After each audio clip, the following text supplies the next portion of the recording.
Hi guys, this is Patrick Usunyu and you're watching Prepare Draft Room TV.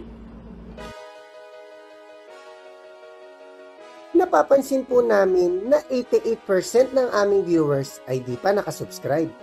Kaya't kung nagustuhan niyo naman po yung video, bilang tulong lang sa aming channel, ay hinihiling lang po namin na pakipindot ang like, subscribe button at notification bell. Maraming salamat mga ka-Draft Room! Welcome back po mga ka-Draft Room. Kung may franchise caliber shooting guard sa last draft na si Cedric Berfield, ay asahan nyo na meron ding franchise player caliber prospect sa list na to. Gaya ng last draft, ay may ilang 2 guards din dito na posibleng ma-pick sa second round at pwedeng maging quality rotation player sa PBA. Ito na nga po at sisimulan na natin. Sa rank 10 ay ang 6'2" na si Christian Pagaran. Madaming talented offensive players ang perpetual last season sa NCAA. Pero naging isa sa mas consistent scorer ng Alta si Pagaran na nahigitan pa ang mga designated scorer na sina Nitura at Razon. Dahil dito ay biglang napansin si Pagaran at kinataas ng kanyang value. Kung magiging go-to guy na siya ng Perth this season ay di na imposibleng makapirma siya sa isang PBA team next season. Sa rank 9 ay 6' na si Harvey Pagsanhan.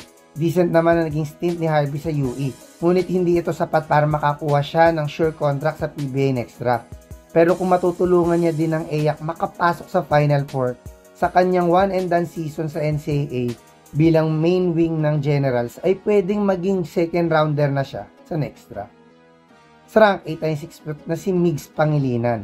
After ng exodus sa UST, si Cabanyero lang talaga ang pumutok sa Growling Tigers. Pero maliban kay Nick, ay napansin din ang consistent contributions ni Pangilinan, lalo last season kung saan nakailang double figure games siya.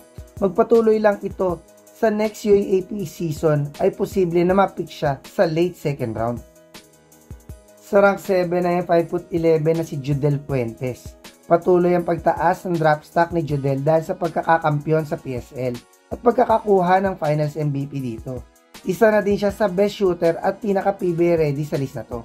Pero kung mapagcha-champion niya ang Quezon this MPBL season, ay pwedeng kahit sa second round ay makuha na siya sa next draft. Sa rank 6 ay ang 5'11" na si Robby Naibe. Isa si Robby sa pinaka-versatile sa list na to dahil kaya niya din laruin ang point guard naturally at pwede din siya sa 2 guard dahil sa kanyang upper body strength. Pero ang talaga nagpataas ng value niya ay pagiging isa sa key player ng CSB sa kanilang ilang Final Four at Finals appearances. Pero upang maging second rounder siya sa next draft, ay dapat matulungan niya naman ang Zamboanga makapasok sa finals ng MPBL. Sa rank 5 ay ang 6'1" na si Joshua Yero.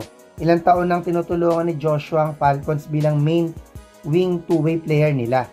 Medyo tumaas ang stock ni Joshua last UAAP season dahil sa kanyang improvement sa outside shooting.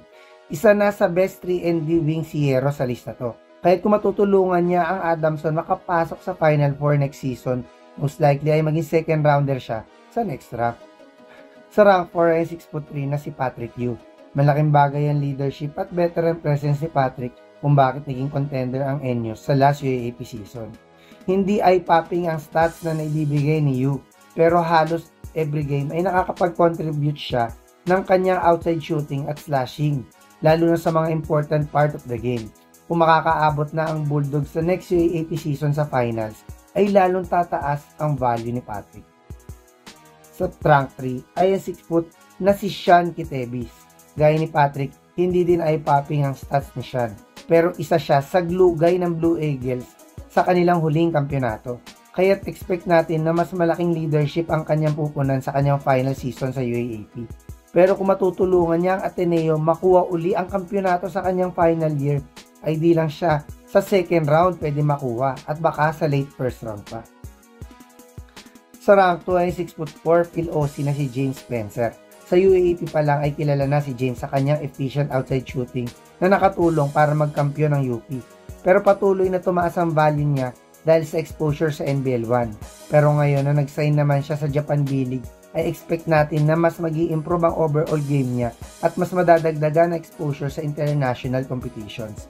Kahit kung sasali na siya sa next draft, most likely ay first rounder na siya.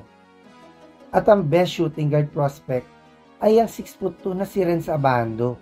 UST pala ay kilala na si Renz dahil sa kanyang athleticism.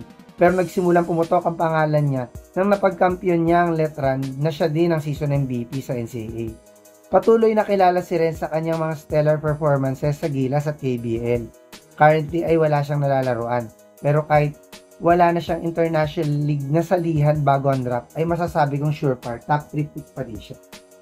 May ilang prospects pa gaya ng mga field foreigners ang posibleng madagdag dito. At syempre, pwede ding may mga NCAA, UAAP at NPBL stars ang pwedeng tumaas ang draft stock bago magsimula ang 2025 PBA draft. Hanggang sa susunod na lang mga ka-draft room.